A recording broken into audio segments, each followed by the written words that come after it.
Assalamualaikum warahmatullahi wabarakatuh. Jumpa lagi di channel Jeritan Misterius. Di kesempatan kali ini saya Dayun akan membawakan sebuah cerita yang berjudul Pesugihan Penjual Cendol. Bagaimana dan seperti apa kelengkapan ceritanya? Tentunya tahu, sabar lama-lama, langsung saja kita masuk ke ceritanya.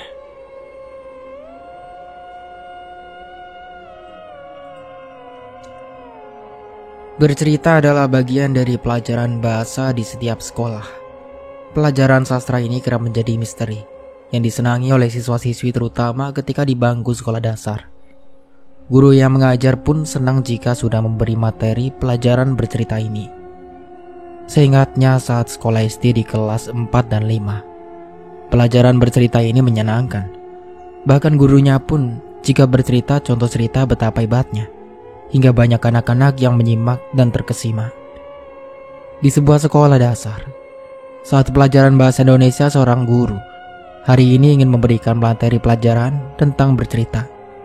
Anak-anak muridnya diminta untuk menceritakan kisah apa saja, tentang apa saja, dengan maksud dari bercerita tersebut. Guru berharap murid-muridnya berani tampil di depan kelas, berani mengemukakan pendapat, mampu berbahasa dengan baik melalui cerita yang disampaikannya. Tiba giliran si Udin, anak seorang pemulung, menjadi murid pertama yang diminta untuk bercerita di depan kelasnya. Udin maju ke depan sesuai perintah sang guru, lalu bercerita selama 8 menit. Dan dalam ceritanya, kalimat pamungkas sebagai penutup diakhiri dengan kalimat, "Aku ingin bahagia seperti mereka." Gurunya sangat memuji cerita si Udin yang sudah membuka cerita dengan cukup baik dan sangat mengesankan. Terlahir dari keluarga berkecukupan, menjadi harapan semua orang. Namun jalan kehidupan manusia sudah ditetapkan dalam takdir Sang Kuasa. Tetap menjalani kehidupan dan selalu bersyukur terhadap rezeki apapun yang diterima adalah kunci kebahagiaan. Terlahir dari keluarga miskin, membentuk karakter seorang Saifuddin menjadi sosok pekerja keras dan pantang menyerah. Sejak kecil ia sudah harus melakukan pekerjaan yang seharusnya dikerjakan oleh orang dewasa. Ia rela meninggalkan masa kanak-kanaknya demi membantu kedua orang tuanya.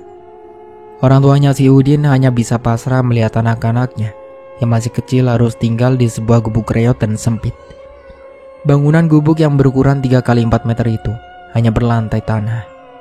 Di puncak Bukit Pesolo, inilah Udin bersama keluarganya tinggal. Lubang di dinding menunjukkan bahwa rumah yang mereka tempati tersebut jauh dari kata layak. Ketika hujan, semua isi dalam rumah hingga kamar tersebut basah.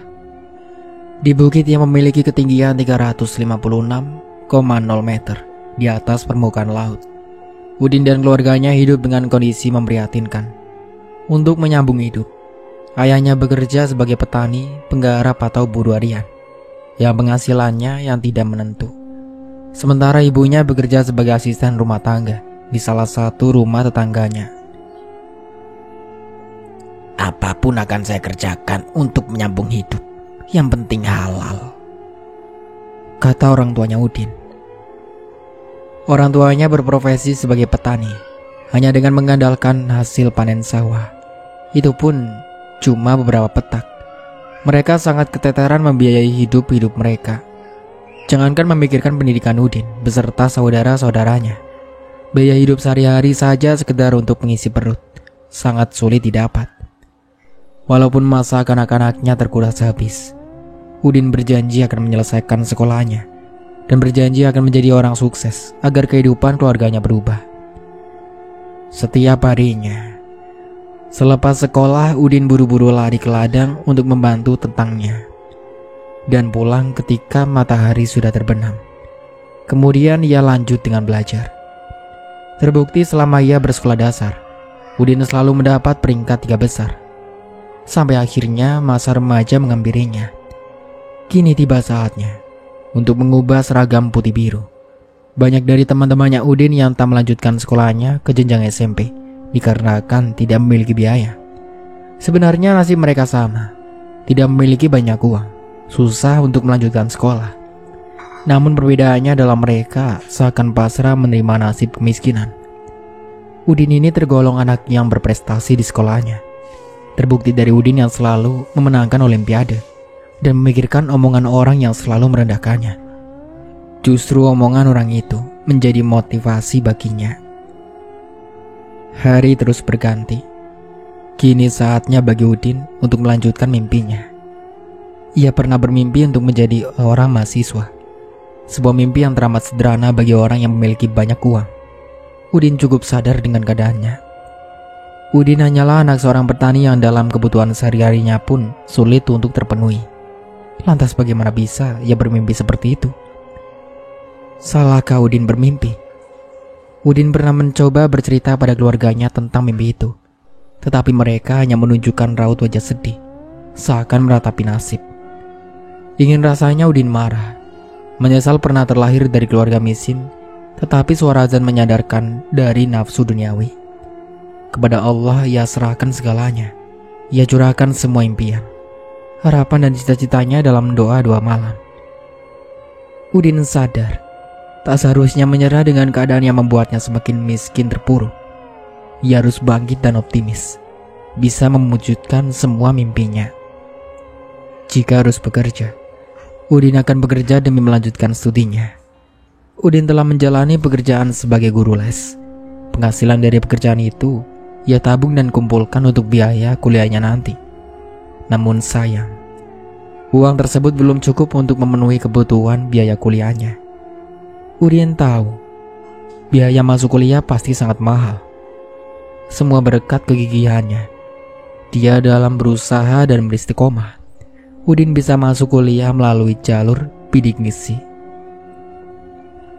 Sampai singkat cerita, saat itu Udin tak pernah terbayang bahwa dirinya akan menginjak titik kesuksesan dalam hidup di masa depan. Keadaan ekonomi keluarga yang sangat sulit itulah yang menjadikan Udin kecil saat itu sudah harus memikirkan hal-hal yang semestinya menjadi beban orang tua. Dari pengalaman hidup yang demikian berat dan menantang, sosok Udin terbentuk menjadi pribadi yang tak pernah mudah menyerah dan selalu gigih berjuang untuk menata masa depan. Udin melanjutkan pendidikan ke jenjang perguruan tinggi di Makassar. Ia masuk ke UMI atau Universitas Muslim Indonesia. Di sana, Udin mengambil jurusan manajemen. Pada saat yang sama, Udin tidak punya pilihan. Ia harus melanjutkan hidup di Makassar. Hari ini lagi-lagi memaksanya untuk memutar otak menemukan bagaimana caranya untuk bertahan hidup dan membiayai kuliahnya. Beberapa tahun setelah lulus kuliah, Udin memilih merantau ke Sorowako. Di sana ia dipercaya beberapa pengusaha lokal untuk mengelola perusahaan mereka. Udin sempat memegang 4 perusahaan kontraktor di Sorowako. Setelah mempelajari lebih dalam mengenai dunia kontraktor, Udin pun memutuskan untuk mendirikan perusahaan kontraktor sendiri. Dalam kurun 5 tahun, Udin menjadi kontraktor tetap di PT Inco Sorowako. Udin lalu mendirikan perusahaan penyedia jasa pengamanan. Perusahaan penyedia jasa pengamanannya mengalami perkembangan pusat. Kehidupan keluarganya pun kini baik sekali. Namun roda itu berputar. Itulah istilah yang biasa dikenal orang soal kehidupan. Tak pernah ada yang tahu bagaimana nasib ke depan. Yang penting berusaha maksimal. Sisanya serahkan kepada Tuhan. Kabar duka pun datang. Ayahnya Udin meninggal dunia karena penyakit kanker. Tak lama dari itu, perusahaannya mengalami penurunan drastis sampai berimbas ke karyawannya. Kondisi ekonominya tiba-tiba berubah. Dia harus mengecap kepahitan karena usahanya selama ini dimimpikan bangkrut. Udin stres dibuatnya. Hidupnya kembali terombang-ambing. Matahari bersinar amat terik, sepertinya menyedot semua orang yang beraktivitas di luar. Tapi bagaimana lagi? Di tengah kondisi tak menyenangkan, orang memang seringkali tak bisa berbuat apa-apa. Kembali hidup dari nol, Udin mencoba berjualan es cendol keliling. Setiap pagi Udin selalu ke pasar untuk membeli keperluan dagangannya. mulai berjualan dari pukul pagi. Udin terbiasa mengelilingi komplek perumahan setiap harinya di udara yang teramat panas. Siapa yang tak suka minum es? Maka dalam kondisi itu, Udin membakar semangatnya untuk berjualan. Tapi itu semua tak semudah yang dibayangkan. Udin sudah benar-benar putus asa. Bahkan ia sempat berpikir akan bunuh diri. Udin stres. Ia depresi akibat usaha yang dirintisnya mengalami kebangkrutan. Udara panas memang kerap membuatnya kewalahan. Kadang hanya karena kondisi itu, Udin tak melanjutkan kegiatannya berjualan. Padahal es cendol buatannya masih tersisa amat banyak. Hal itulah yang sedikit banyak menyebabkan Udin semakin stres. Siang itu, Udin sempat bertemu dengan teman lamanya, seorang pria parubaya dengan penampilan sederhana mendatangi Udin. Mereka bercakap-cakap. Udin pun menceritakan kondisinya sekarang yang sudah amburadul. Kau tak perlu keliling dan berpanas-panasan lagi. Aku bisa membantumu. Kamu mau ikut aku? Kata temannya ringkas. Setelah dipikir-pikir, tak ada salahnya kalau dirinya mencoba mengikuti apa kata temannya. Lagian Udin sudah sangat frustasi menghadapi hidupnya yang sekarang. Pada malam harinya, mereka pun berangkat dengan mobil temannya Udin. Sebut saja Jajang. 4 jam berlalu, mereka tiba di petilasan. Tidak ada penerangan di sepanjang jalan. Hanya ada suara jangkrik yang menemani kesepian mereka. Sesampainya di pertigaan jalan, Jajang menghentikan laju mobilnya. Ia bingung dengan 3 jalur tersebut sebab sudah lama tidak ke tempat itu. Dari posisi yang tak jauh dari mobilnya, Jajang melihat lelaki tua yang berjalan ke arah mereka. Ia berwajah lusuh, berpakaian serba hitam. Saat Jajang dan Udin baru saja turun dari mobil, belum sempat ia bertanya, kakek itu pun mengatakan bahwa mereka hanya perlu mengikuti jalan. Setelah itu mereka akan melihat satu-satunya rumah yang mereka tuju ada di sebelah kanan. Tanpa pikir panjang, mereka mengikuti perkataan kakek itu. Ketika mobil melaju, Udin iseng menengok ke belakang untuk melihatnya. Ia merasa kaget saat kakek itu sudah ada di sana. Namun, perasaan itu hanya dipendamnya saja. Tak lama kemudian, mereka tiba di rumah Mbak Jiwo. Mbak Jiwo menyambut mereka dan menyuruh Udin masuk ke sebuah ruangan. Sedangkan Jajang menunggu di luar. Saat itu, Udin tidak tahu apa-apa saat melakukan ritual pesugihan itu. Yang Udin tahu, dirinya terbangun dengan tubuh yang diselimuti kafan, dan di hadapannya ada beberapa kudapan. Selesai berritual, mereka pun berpamitan dengan Mbak Jiwo. Di tengah jalan, Jajang bertanya mengenai kejadian tadi. Udin berkata bahwa besok malam ia disuruh Mbak Jiwo untuk menggali tanah di belakang rumah. Bulan demi bulan berlalu. Kondisi keluarga Udin bangkit kembali, bahkan semakin lama semakin baik. Kini, tak lagi perlu berpanas-panasan. Udin tinggal menunggu para pembeli mendatangi kedainya. Dan jumlah pembeli cendolnya dalam sehari jadi amat banyak. Dalam sehari, Udin hitung-hitung sepertinya tak kurang dari 1 juta rupiah sebagai keuntungan bersih yang berhasil didapatkan. Menghadapi kondisi itu, Udin tentu saja merasa amat senang. Saat itu, selain tinggal menunggu para pembeli datang ke kedainya, Udin mulai menjual cendol secara online. Orang-orang akan membeli cendolnya melalui jasa kurir atau driver ojek online.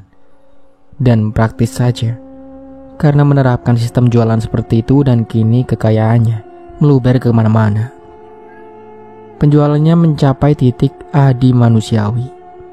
Tapi sungguh, tak ada seorang pun yang tahu termasuk istrinya, bahwa salah satu saran dari Mbak Jiwo untuk membuat cendolnya laku keras adalah mencampurinya dengan darah tikus. Udin memang telah kewalahan menghadapi kemelaratannya selama ini. Dan setelah mengikuti perintah itu, benar saja, Udin benar-benar kaya raya dalam sekejap. Setiap pagi, sebelum mulai membuat cendol, Udin kumpulkan banyak tikus yang ia dapat dalam durasi waktu 1 minggu. Sepele saja, semua hewan itu selalu berkeliaran di rumahnya. Untuk seluruh darah yang berasal dari 1 tikus, Udin perkirakan itu bisa digunakan untuk sekitar 20-an porsi cendol. Dan benar saja, setelah secara kontinu melaksanakan acara itu, pembeli entah mengapa selalu mendatanginya setiap hari. Dalam sehari, dari penjualan online saja, keuntungan yang aku dapat mencapai 600.000 sendiri. Dengan kondisi ekonominya yang telah mentereng macam begini, tak tahu lagi mau sampai kapan ia melangsungkan cara licik ini. Iya, bagaimana lagi? Selain dengan pesugihan darah tikus ini, bagaimana Udin bisa kaya raya? Sore itu, Udin bertemu kawan masa kecilnya, Ilham. Sudah 2 hari Udin pulang kampung lantaran libur panjang lebaran. Saat ia berjalan di sekitar kampung, Udin bertemu dengan Ilham. Mereka lalu mengobrol lama tentang masa kecil mereka sampai lupa waktu. "Ham, ayo main ke rumahku. Kita lanjut ngobrol di sana," ajak Udin. "Mantap, ide bagus tuh," sahut Ilham riang. Sudah lama juga Ilham tidak berkunjung ke rumah Udin. Ya, meskipun rumahnya bukan tipe rumah yang bikin kangen, tapi kenangan masa kecil mereka berada di sana yang membuat Ilham ingin kembali ke rumah itu.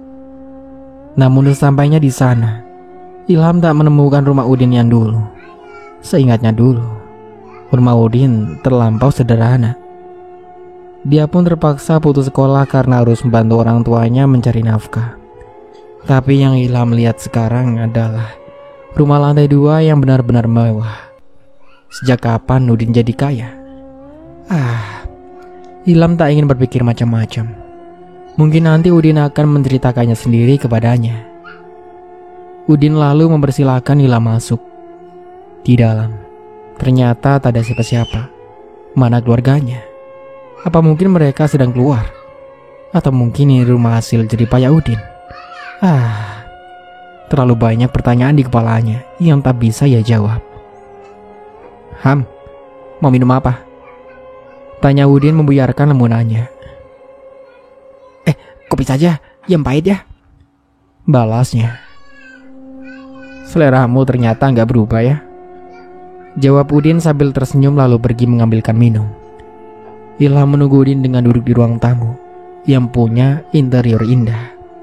Lampu kristal, sofa empuk, karpet dengan bulu halus, dan guci besar yang kelihatannya mahal ada di ruangan tersebut.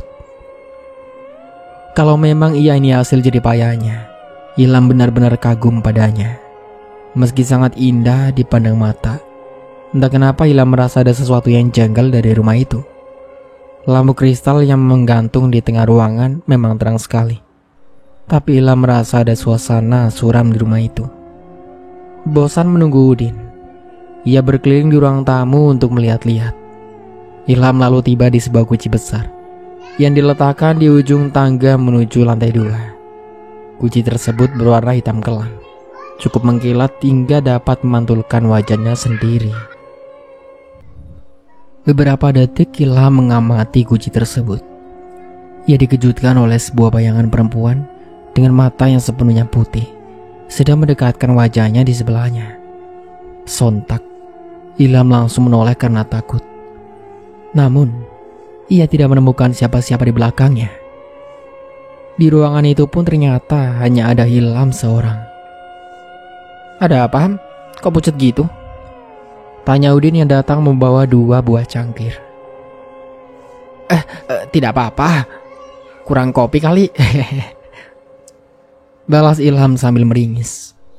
Sejak saat itu, Ilham merasa tidak nyaman di rumah Udin. Lantas Ilham permisi ke kamar Udin. Mungkin hari itu adalah hari paling apes baginya. Pasalnya, Ilham bertemu lagi dengan sosok yang ia lihat tadi saat menuju kamar mandi. Perempuan itu memakai baju putih panjang dan sedang berdiri di sebelah pintu kamar mandi, seakan sedang menunggunya. Matanya putih, rambutnya menjulur panjang sampai kaki, dan dia tersenyum memperlihatkan dua taringnya. Ilham terbirit-birit lari menuju ruang tamu, seketika melihat penampakan itu. Anehnya, saat Ilham sampai di ruang tamu, Udin tidak kaget melihat Ilham yang berlarian seperti dikejar setan. Ia justru seperti sudah paham kalau hal itu akan terjadi kepada Ilham. "Ham, ikut aku," ajak Udin untuk keluar rumah. Udin lalu mengajaknya ke warung yang tak jauh dari rumahnya. Ia lalu bercerita bahwa kejadian yang menimpanya Ilham itu adalah ulah peliharaan dirinya. Udin yang menyepakati sebuah perjanjian dengan iblis untuk melakukan pesugihan. Itulah sebabnya dia punya rumah besar itu. Dia pun berkata, "Kenapa aku pulang kampung? Ya karena ibu dan istriku sudah meninggal dunia karena mereka menjadi tumbal. Aku tahu apa yang aku lakukan itu salah. Mungkin aku tinggal menunggu waktu untuk aku jadi target berikutnya," katanya dengan nada sedih. Ilham tidak tega melihat keadaan Udin. Entah karena apa, tiba-tiba Udin ingin melepaskan itu semua. Ilham pun sepakat untuk membantunya lepas dari kutukan tersebut. Malam itu juga, mereka mengunjungi seorang sesepuh desa bernama Mbah Waringin. Setelah menceritakan duduk perkaranya, ia kemudian mau membantu Udin. Setelah itu, mereka bertiga kembali menuju rumah Udin. Di sana, Mbah Waringin melakukan kegiatan klinik dengan menerawang kekuatan peliharaan pesugihan di rumah itu. Beberapa menit kemudian, Mbah Waringin menemui mereka berdua yang menunggu di teras rumah. "Makhluk ini sangat kuat. Aku harus membuangnya agar ia tidak mengganggumu lagi. Dan kamu pun harus benar-benar niat jika ingin bertobat," katanya kepada Udin. Mbah Waringin lalu menyuruh mereka berdua mencari kendaraan untuk menuju sebuah hutan yang muncul di penglihatannya. Udin pun menyuruh agar menggunakannya mobilnya saja. Tak menunggu waktu lama, mereka akhirnya menuju hutan yang dimaksud Mbah Waringin. Sesampainya di sana, mereka disuruh menunggu di mobil oleh Mbah Waringin. Ia lalu keluar mobil dengan membawa sebuah bungkusan sarung yang mereka tidak ketahui benda di dalamnya. Sekitar setengah jam kemudian, Mbah Waringin datang kembali dengan membawa bungkusan kain putih yang sudah kotor dengan tanah. "Cepat nyalakan mobilnya dan kendarai secepat mungkin. Dan jangan sekali-kali kalian melihat spion," kata Mbah Waringin.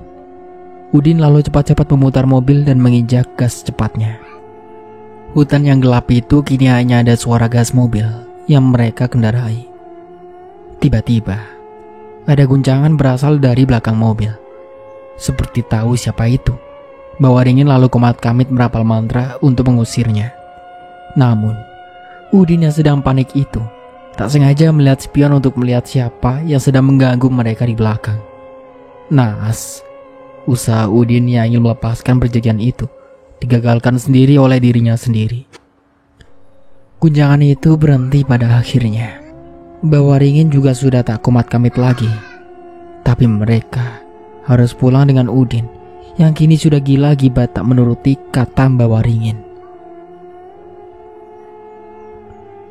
Dan begitulah akhir dari ceritanya.